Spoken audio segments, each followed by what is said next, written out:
Le FBI est l'organisme de l'application de la loi le plus sophistiqué au monde qui poursuit les criminels les plus dangereux.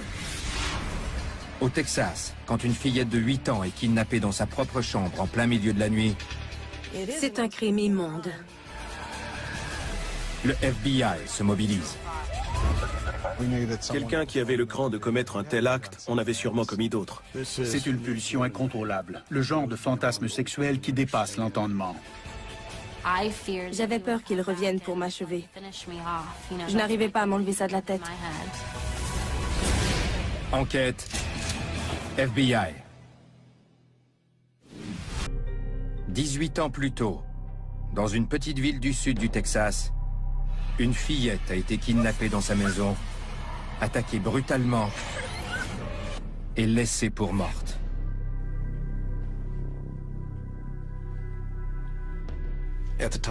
À l'époque, ma propre fille avait 8 ans. Chaque fois que j'y pensais, ça me terrifiait. L'agresseur n'a jamais été arrêté. On ignorait s'il continuait à enlever des enfants, ou même à en tuer. Le FBI doit décider s'il s'attaquera à ce dossier délicat ou pas. Plus ils en apprennent sur l'agresseur, plus ils se rendent compte de ce qui est en jeu.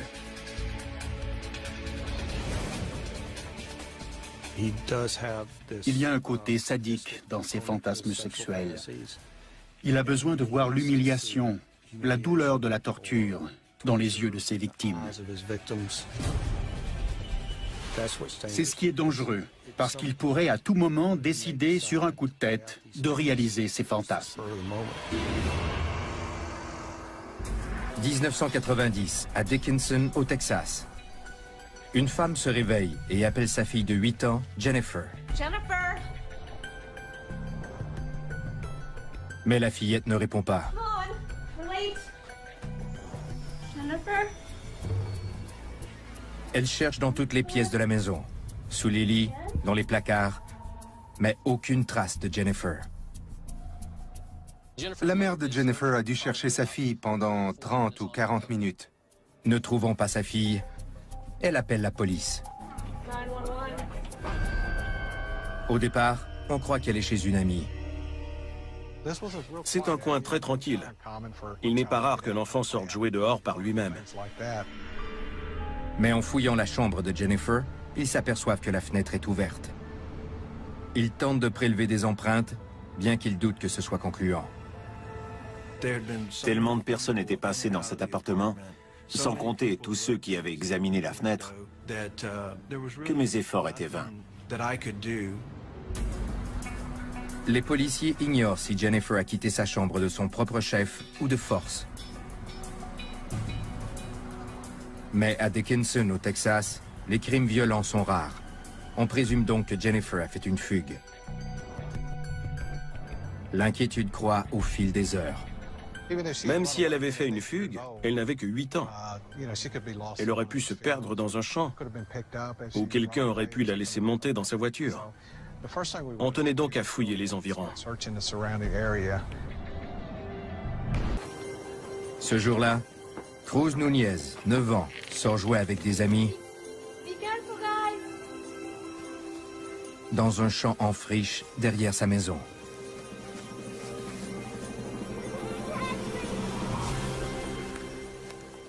Je me rappelle que l'herbe était aussi haute que moi. On traçait plein de sentiers, on se construisait des cabanes. On était à l'abri des regards. Ils avaient à peine commencé leur jeu qu'une amie de Cruz lui crie de sortir de sa cachette. Elle m'a dit d'aller au bout du sentier. J'hésitais, mais elle a insisté. J'avais peur que ce soit un serpent ou un chien. Je ne voulais pas me faire mordre. Hésitant, Cruz s'engage lentement dans le sentier. Il y avait un virage dans le sentier. Et dès que je l'ai franchi, je l'ai aperçu.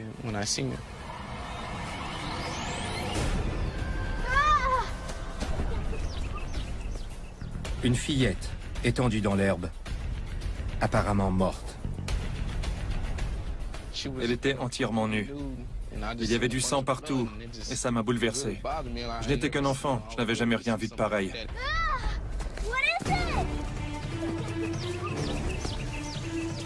Cruz et ses amis rentrent en courant.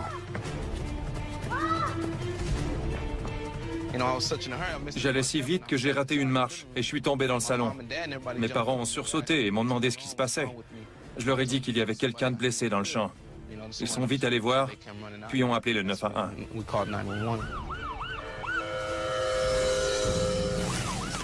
La police et le personnel de secours se ruent sur les lieux. Ils sont tout de suite persuadés qu'il s'agit de la jeune Jennifer Schuett. Elle s'accroche à peine à la vie. Un hélicoptère transporte Jennifer à l'hôpital de Galveston. Après examen, les médecins déterminent qu'elle a été violée. Mais ce n'est pas tout. On lui a tranché la gorge de part en part, sectionnant ses cordes vocales. J'ai vu les photographies qu'on avait prises d'elle à l'hôpital. Et à mes yeux, c'étaient les photos d'une jeune fille décédée. Voilà de quoi elle avait l'air. Les médecins se démènent pour lui sauver la vie.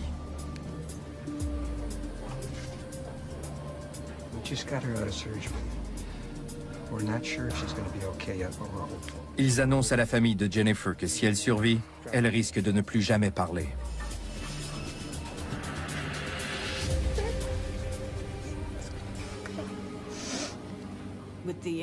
Compte tenu de ses blessures, c'était un miracle qu'elle soit en vie. Quand on tranche la gorge d'une personne, c'est parce qu'on tente de la tuer. Jennifer étant réduite au silence, les autorités sont impuissantes. La victime était en vie, mais pas en mesure de communiquer. Ils n'arrivaient pas à lui soutirer la moindre information sur ce qui s'était passé. La peur s'empare de tout le personnel de l'hôpital, y compris Sharon McBride, une infirmière qui a une fille de l'âge de Jennifer.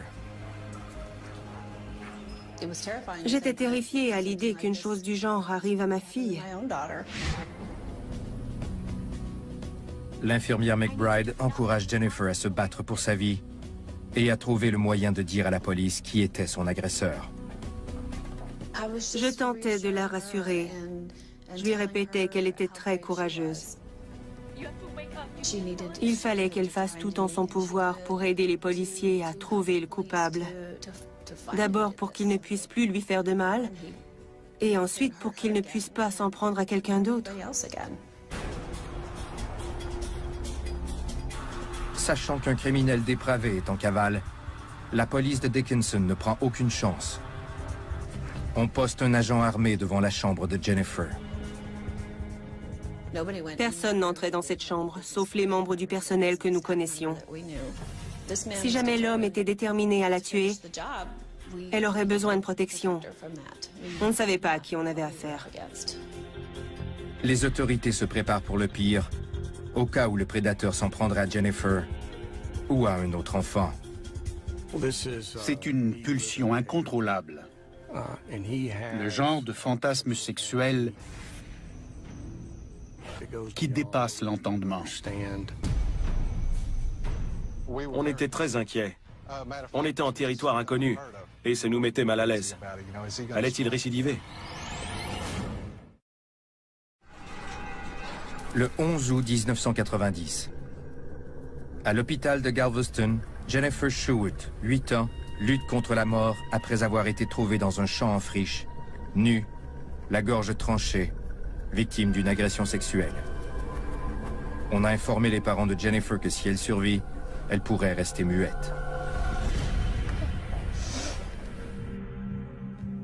Sans le témoignage de Jennifer, il est presque impossible pour les enquêteurs de retrouver son agresseur. Mais la police de Dickinson, au Texas, est déterminée. Il y a toujours un indice. Il y en a toujours un sur le lieu du crime, mais il faut le trouver. C'est ça qui est difficile. Trouver des éléments de preuve et savoir s'en servir pour identifier les criminels.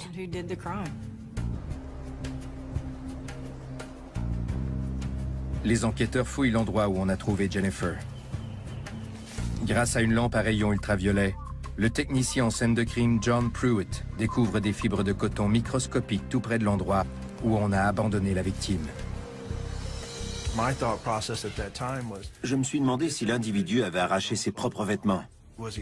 Était-il si résolu à lui faire du mal qu'il aurait déchiré ses propres vêtements?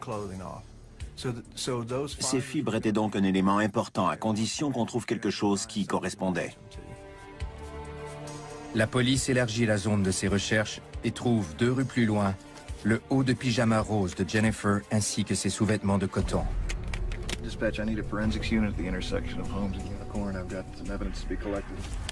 Ses effets sont recouverts d'un t-shirt d'homme bleu pâle et d'un caleçon masculin. Aujourd'hui, c'est le genre de preuve tangible qu'on aime découvrir. Pour les enquêteurs, c'est comme gagner le gros lot. Mais à l'époque, les techniques d'analyse de l'ADN n'en sont qu'à leur début. En 1990, plusieurs personnes ne savaient même pas ce qu'était l'ADN.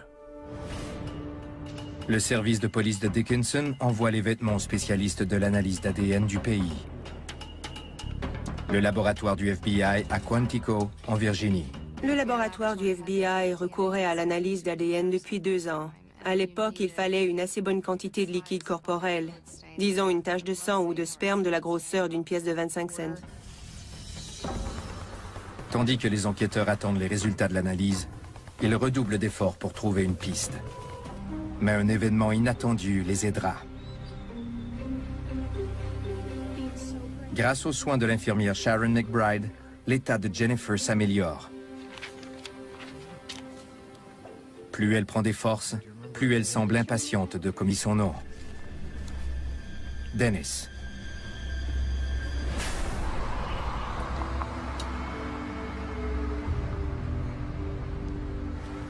La police fait parvenir le portrait robot aux médias dans l'espoir que quelqu'un reconnaisse l'agresseur de Jennifer ou sa voiture.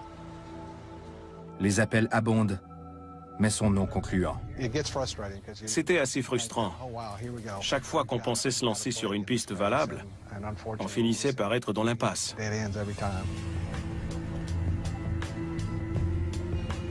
Mais un autre événement surprendra tout le monde. Frustrée de ne pas pouvoir avoir de bonbons, Jennifer tente de crier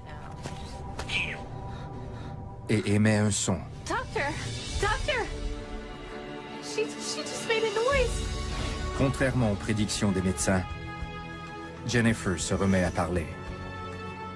Tout le monde avait les larmes aux yeux quand elle s'est mise à parler. C'était un vrai miracle.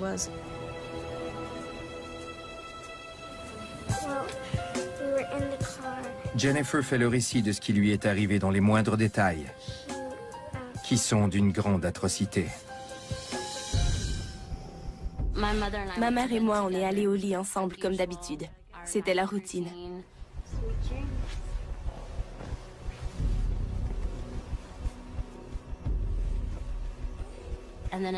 Pendant mon sommeil, ma peau me démangeait à cause de piqûres de moustiques. Et je me suis mise à donner des coups à ma mère. Elle m'a demandé d'aller me coucher dans mon lit. Je suis allée dans ma chambre. J'ai sorti mes livres et ma tirelire.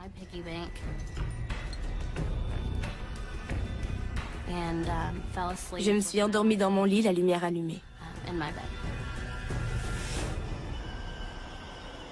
Vers 2h30, dans la noirceur de la nuit, l'impensable se produit.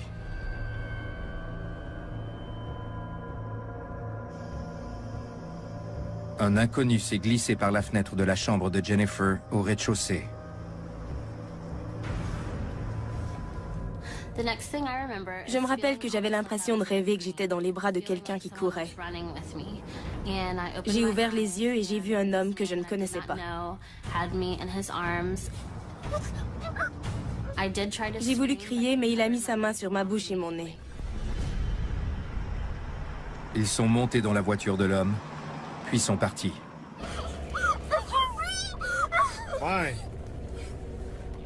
Dans la voiture, l'agresseur a tenté de convaincre Jennifer qu'il faisait partie des forces de l'ordre.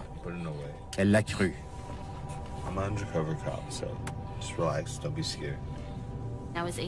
J'avais 8 ans.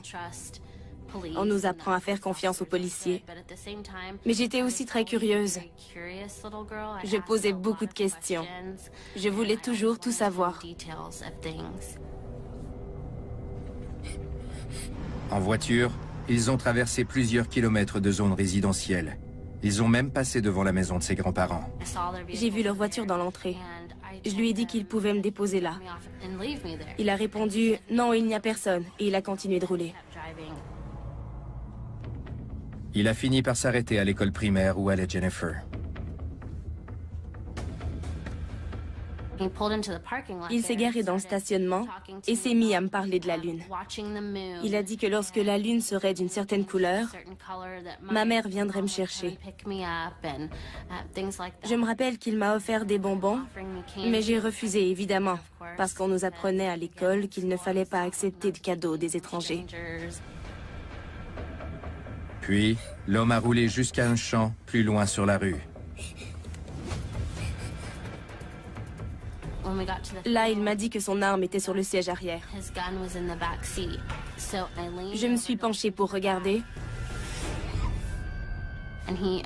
Il a arraché ma culotte et m'a violée sur le siège avant de la voiture.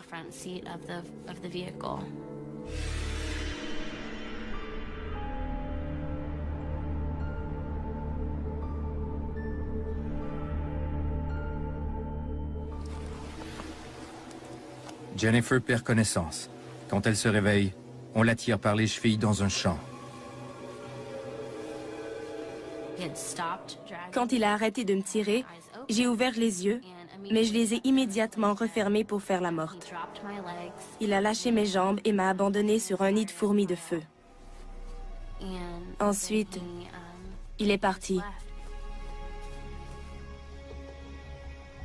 Jennifer veut appeler à l'aide, mais ne réussit ni à bouger, ni à crier. Je n'étais même pas capable de soulever la tête. Je ne savais pas qu'il m'avait tranché la gorge. J'ignore comment, mais j'ai trouvé la force de porter la main à mon cou. Et j'ai senti une plaie béante.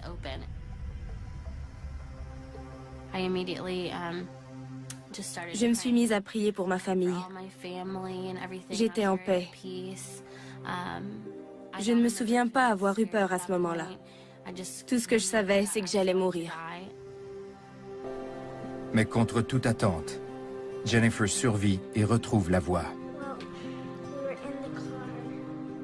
Pendant plusieurs mois, elle suit un programme de rééducation et elle doit respirer par un tube pendant presque toute sa 3e année scolaire. Mais les cicatrices ne sont pas que physiques. Au début, j'étais terrifiée. J'avais même peur des hommes médecins. Pour moi, tous les hommes auraient pu être mon agresseur. Et j'avais peur qu'ils reviennent pour m'achever. Je n'arrivais pas à m'enlever ça de la tête. Comme sa voix a été épargnée, elle s'en sert pour surmonter sa peur. J'ai beaucoup parlé de l'agression. J'en ai parlé ouvertement à quiconque voulait m'écouter. J'ai l'impression que ça a été la meilleure des thérapies.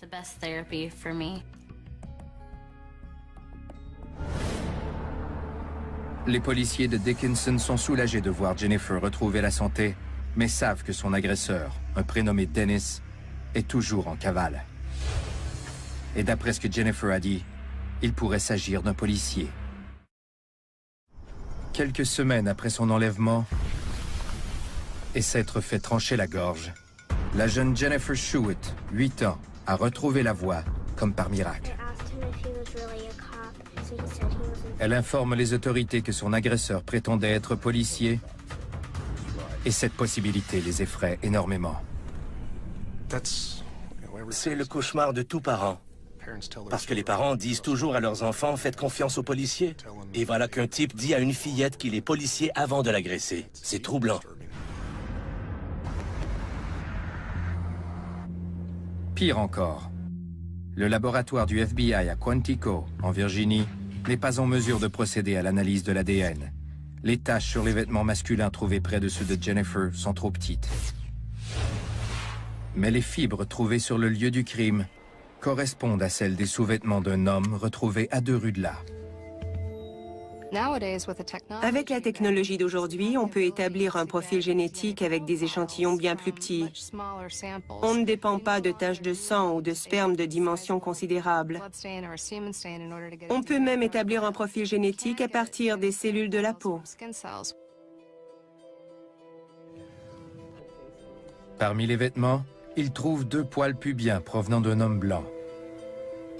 Mais compte tenu des limites de la technologie de l'époque, les analystes craignent qu'une analyse des poils compromette l'enquête. Il fallait prendre une décision. Allait-on risquer de perdre les 2 seuls éléments de preuve en notre possession, soit les 2 poils pubiens, en essayant d'en extraire le code mitochondrial? En 1990, l'échec d'une telle extraction entraînait la destruction permanente des échantillons. Les enquêteurs décident enfin de remettre l'analyse à plus tard, lorsqu'il y aura un suspect potentiel. Il y avait tous ces éléments de preuve qu'on avait recueillis sur les lieux du crime et on avait les mains liées. Cet individu parcourait librement les rues à la recherche d'une autre victime et on ne pouvait rien faire. Mais en 93, il y a un revirement de situation. La police a une nouvelle piste lorsque Jennifer, maintenant en 5e année, lit le journal et y voit la nécrologie d'un homme qui ressemble à son agresseur. L'homme était décédé en prison. Et il s'avère qu'il allait à l'école secondaire avec la mère de Jennifer. Sa mère est enfin arrivée à la conclusion que ça devait être lui. Il me connaissait, alors c'était sûrement lui. Les enquêteurs songent à analyser les poils pubiens trouvés dans les vêtements afin de comparer l'ADN. Mais cette opération détruirait les éléments de preuve. Ils apprennent que le suspect a été tué lors d'une bagarre dans la prison et qu'il a déjà été enterré. On n'avait pas d'échantillon pour procéder à un test de comparaison, mais en apprenant son groupe sanguin, on l'a éliminé de la liste des suspects. Les jours passent, puis les mois.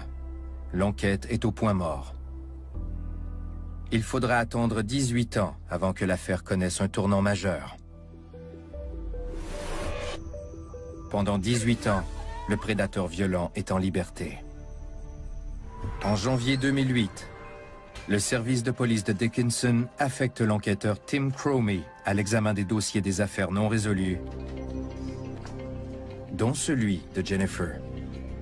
L'affaire était restée en suspens pendant 18 ans. Je connaissais plusieurs des enquêteurs qui y avaient travaillé, mais je préférais ne pas leur demander leur point de vue, question d'aborder la chose avec un regard neuf.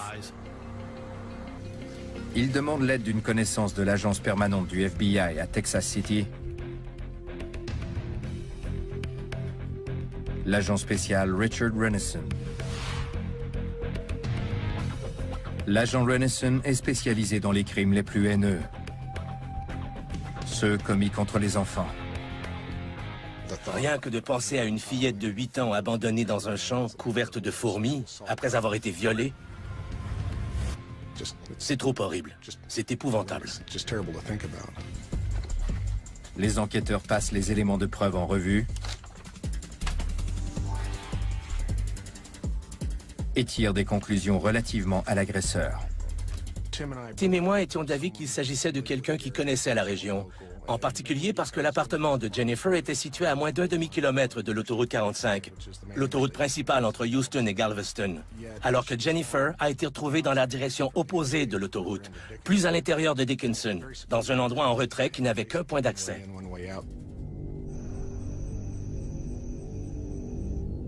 Les enquêteurs élaborent aussi des théories pour expliquer pourquoi l'agresseur n'a toujours pas été arrêté.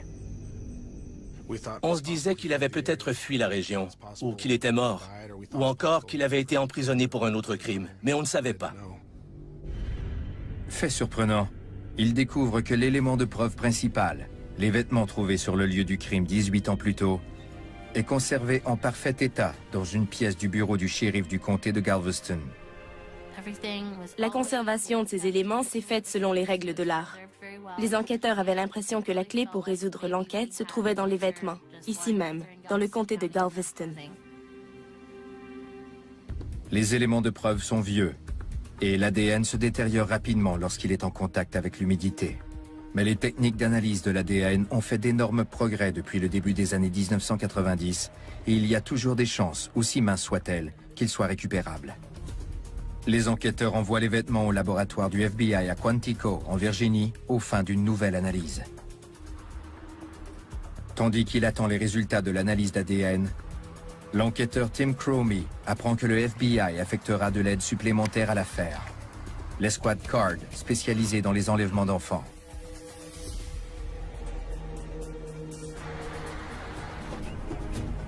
C'est une très bonne nouvelle pour Jennifer, qui assiste activement les enquêteurs en leur faisant part de tout souvenir qui leur permettrait de mettre la main sur le prédateur. Je voulais pouvoir le confronter en salle d'audience. Je voulais qu'il comprenne qu'il n'aurait pas dû s'en prendre à la fillette de 8 ans que j'étais.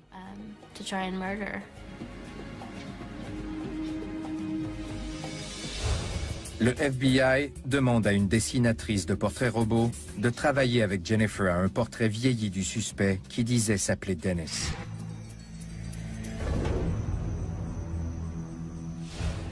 Jennifer participe à une émission de télévision sur la lutte contre la criminalité.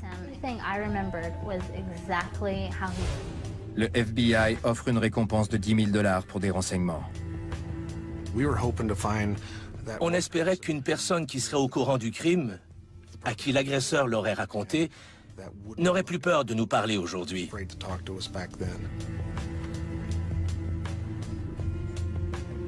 Mais leur démarche est infructueuse. L'espoir semble reposer entièrement sur des éléments de preuve qui sont restés dans une boîte pendant 18 ans. Plus le laboratoire tardait à nous faire part des résultats, plus je perdais de mon optimisme.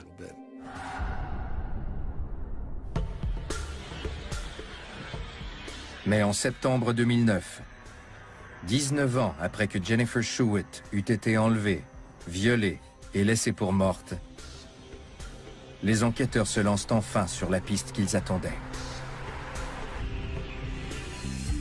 Le laboratoire d'analyse génétique de Quantico a réussi à établir un profil à partir des échantillons biologiques trouvés sur l'élastique du caleçon d'homme. Vu la vieillesse des vêtements, c'est un miracle qu'il ait réussi à établir un profil. Mais on ne parlera vraiment de miracle que si le laboratoire trouve une correspondance d'ADN. Un profil indique qu'on a décodé l'ADN d'une personne, mais on ne sait pas qui, on ne connaît pas son nom. C'est l'ADN d'une seule personne parmi les 300 millions qui se trouvent aux États-Unis. C'est l'ADN d'une seule personne, mais laquelle? Les techniciens entrent le profil dans une base de données nationale renfermant le profil d'ADN de plus de 6 millions de contrevenants connus. Ils trouvent un seul profil correspondant. Il était 2h30 du matin. Le téléphone a sonné. C'était Tamira Moretti qui appelait pour me dire qu'ils avaient trouvé une correspondance d'ADN. Je me rappellerai toujours cet instant. C'est incroyable qu'on ait pu le trouver. Le profil correspond à celui établi à partir d'un échantillon prélevé sur un homme reconnu coupable d'enlèvement en 1997 à Hot Springs, en Arkansas. Il s'appelle Dennis Earl Bradford. Quand j'ai appris qu'on savait où il se trouvait, je me suis tout de suite demandé comment prouver qu'il était à Dickinson, au Texas, 19 ans plus tôt. Près de 20 ans après l'enlèvement et le viol d'une fillette de 8 ans, Jennifer Schuett, les enquêteurs ont enfin un suspect dans leur mire. L'analyse d'ADN a permis d'associer les éléments de preuve à un homme de 40 ans, Dennis Earl Bradford. Ce nom ne nous était pas familier. Il n'avait jamais figuré dans le dossier de l'enquête. Avant ce jour-là, c'était un parfait étranger. L'enquêteur du service de police de Dickinson, Tim Cromie, et l'agent spécial Richard Renison sont impatients d'en savoir plus sur ce mystérieux suspect. Il fallait démontrer qu'il se trouvait à Dickinson à ce moment-là, qu'il était possiblement l'auteur du crime et que la correspondance de son profil d'ADN n'était pas le résultat d'une erreur humaine ou administrative. À première vue, Bradford semble être un citoyen exemplaire. Il travaille comme soudeur à Little Rock, en Arkansas. Il est marié et a des enfants. Plusieurs aspects de sa vie laissaient croire qu'il était un homme normal, avec un sens de la famille.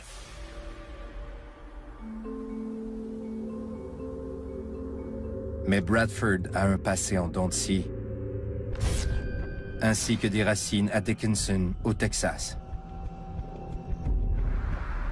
Bradford est allé à l'école secondaire à Dickinson, et les rapports d'arrestation indiquent qu'il a été cité à comparaître pour infraction au code de la route 3 ans avant l'enlèvement de Jennifer. Les policiers cherchent son ancienne adresse et remportent la cagnotte. Comme adresse résidentielle, il a indiqué un appartement adjacent à celui de Jennifer, à 200 mètres en ligne droite en fait. Les autorités obtiennent le permis de conduire de Bradford et sont stupéfaits de constater à quel point la photo ressemble au portrait robot que la dessinatrice avait réalisé avec l'aide de Jennifer presque 20 ans plus tôt. Après tant d'années, on a tendance à douter de soi, surtout quand il n'y a pas de piste majeure ou de suspect. On se dit, est-ce que je me rappelle vraiment de quoi il avait l'air? Mais finalement, tout ce que j'avais dit dès le début était vrai.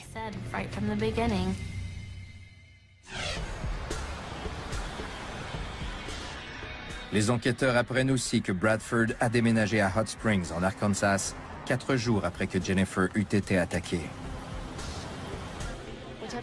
Mais il a été incapable de refouler son comportement sexuel déviant.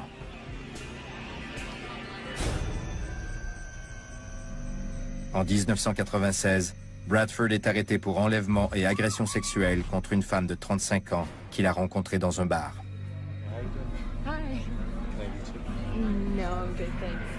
La victime a déclaré aux autorités que Bradford était très insistant. Il a offert plusieurs fois pendant la soirée de lui payer un verre, mais elle a refusé. Plus tard, elle a fini par accepter son invitation. À la fermeture du bar, la femme a accepté de faire un tour en voiture avec Bradford pour écouter de la musique. Il a roulé jusqu'à un cul-de-sac sur une route de terre et il l'a attaquée.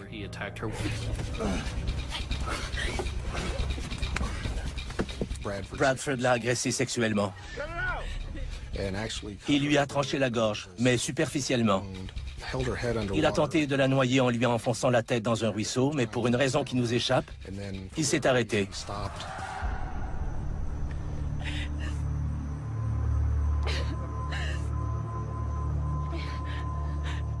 Il l'a nettoyé un peu, puis est parti.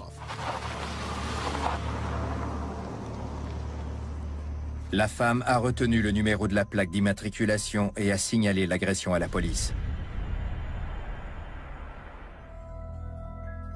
Le jury n'a pas reconnu Bradford coupable de viol, mais l'a condamné à 12 ans de prison pour enlèvement. Après sa condamnation, l'ADN de Bradford a été intégré dans une base de données nationale. Bradford a purgé 3 ans de sa peine avant d'être mis en liberté conditionnelle en février 2000. Il a alors déménagé à Little Rock et a entamé sa vie d'homme libre. Mais le FBI est sur le point d'y mettre fin.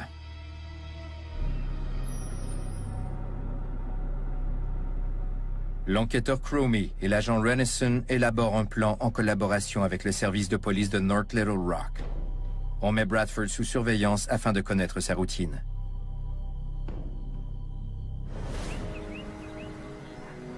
Et on annonce enfin à Jennifer qu'une arrestation est imminente. Ils n'ont répondu à aucune de mes questions. Ils ne voulaient pas que je sache où ils allaient, ils ont refusé de me dire son nom. Ils me connaissaient. Il savait bien que je serais dans l'avion en route pour l'Arkansas. Le 13 octobre 2009, les autorités contraignent Dennis Bradford à se ranger alors qu'il se rend au travail en compagnie de sa femme. On préférait que les patrouilleurs lui disent qu'il y avait un mandat non exécuté contre lui.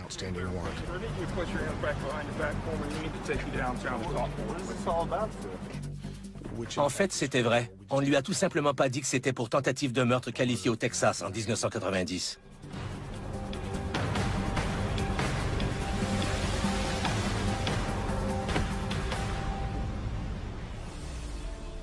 C'était enfin terminé. Jennifer serait en paix. Elle n'aurait plus à s'inquiéter, à toujours être sur ses gardes. Du moins, c'est ce que croient les policiers. Mais la quête de justice de Jennifer prendra une tournure imprévue.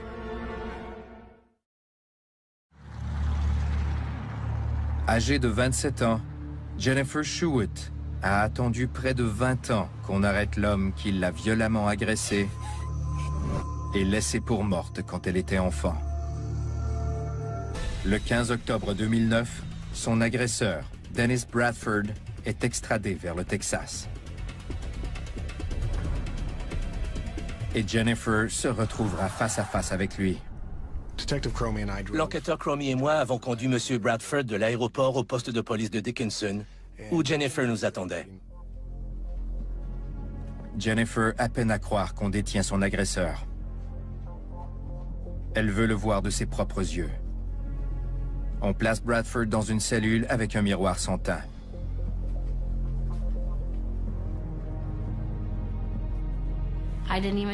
Je n'ai pas pleuré. J'avais simplement du mal à croire que l'homme que je recherchais depuis 20 ans était là, devant moi. C'était un moment plein d'émotions. Et c'est Jennifer qui réconfortait tout le monde, qui nous disait que tout irait bien. L'enquêteur Cromie m'a murmuré à l'oreille. Je t'avais dit qu'on l'attraperait. C'était le plus beau jour de ma vie.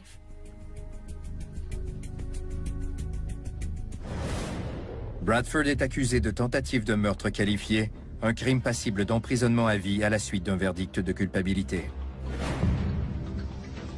Dans l'attente du procès, l'enquêteur Cromie et l'agent Renison interrogent Bradford au sujet de l'agression. Bradford ignore que les deux hommes suivent les conseils d'agents de l'escouade d'analyse comportementale. On ne lui a pas dit que l'ADN l'incriminait. On lui a seulement demandé s'il connaissait Jennifer. Il a répondu oui. Puis ça a été la dégringolade. À leur grande surprise, Bradford avoue tout. She was innocent. And I was a sick, deranged, beat up little punk. Il ajoute qu'il s'était exhibé devant des femmes quelques heures avant l'agression. I do remember getting out of the car, and I walked over to this window. Don't know why. And I just peeked in.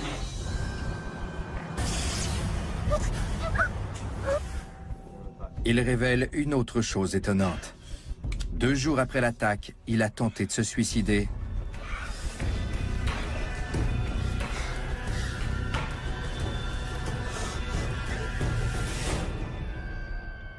Et a abouti à l'hôpital où se trouvait Jennifer.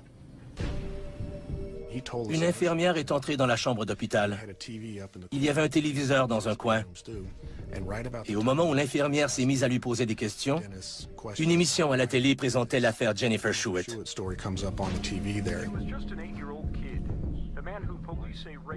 Il a dit qu'il en avait eu des frissons. Il était assis tout près de l'infirmière à regarder sa photo et il craignait qu'elle le reconnaisse. Mais comme il avait rasé sa moustache, Bradford n'a pas été repéré. Il étonne les enquêteurs en leur demandant ce qui est advenu de la petite fille. Quand ils ont dit qu'elle était en vie, il s'est mis à pleurer.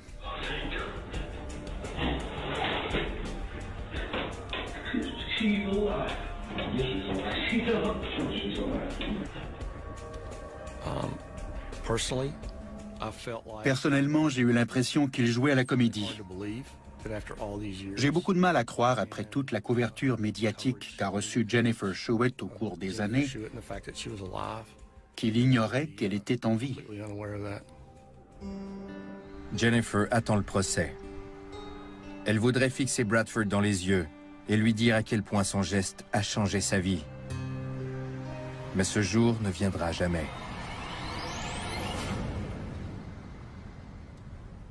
Sept mois après son arrestation, le 10 mai 2010,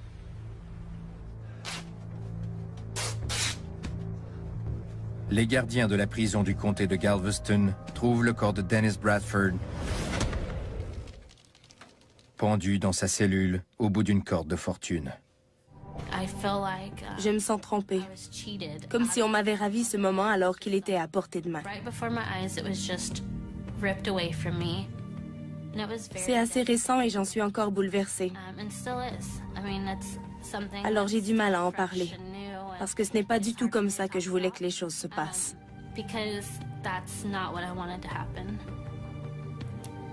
Je suis en colère, vous comprenez? Jennifer a toutefois appris à vivre avec d'autres conséquences. J'ai toujours voulu une grande famille. Mais j'ai su qu'à cause de l'agression, je ne pourrais pas avoir d'enfants. J'en avais le cœur fendu. Mais je ne peux rien y faire. Je ne peux qu'aller de l'avant et rester positive. Malgré tout, Jennifer fait preuve de compassion. Elle a même rencontré la famille de Bradford. Ses enfants sont aussi des victimes. Tous les membres de sa famille le sont. Ils ne sont pas responsables de ce qui s'est produit. Je tenais à ce qu'ils sachent que je ne leur en veux pas. Jennifer a complété une formation de 15 semaines à l'intention des citoyens auprès du service de police de Dickinson. Elle est de retour à l'université où elle étudie la criminologie. Et elle continue à faire connaître son histoire en donnant des conférences. Chaque année, il y a des milliers de nouvelles victimes comme Jennifer. Malheureusement, bon nombre d'entre elles ne survivent pas.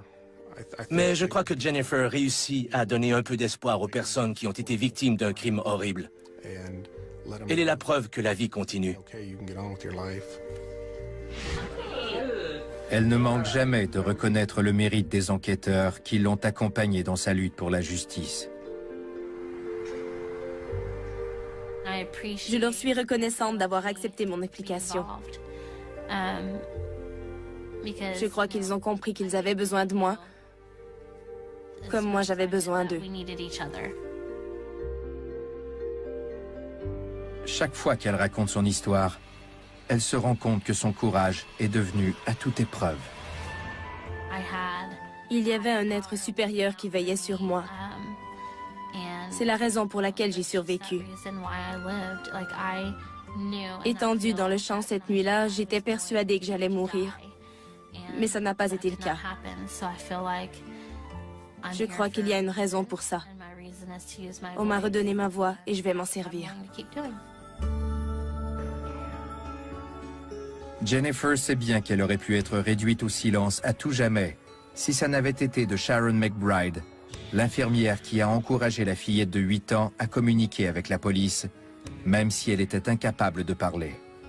Je n'étais pas consciente que j'avais eu un tel effet sur elle. Je pleure chaque fois que j'y pense. C'est pour ça que je suis devenue infirmière. Chacun de nous s'est investi personnellement dans cette affaire. Parce que ça ne se passait pas seulement ici, mais dans le cœur aussi.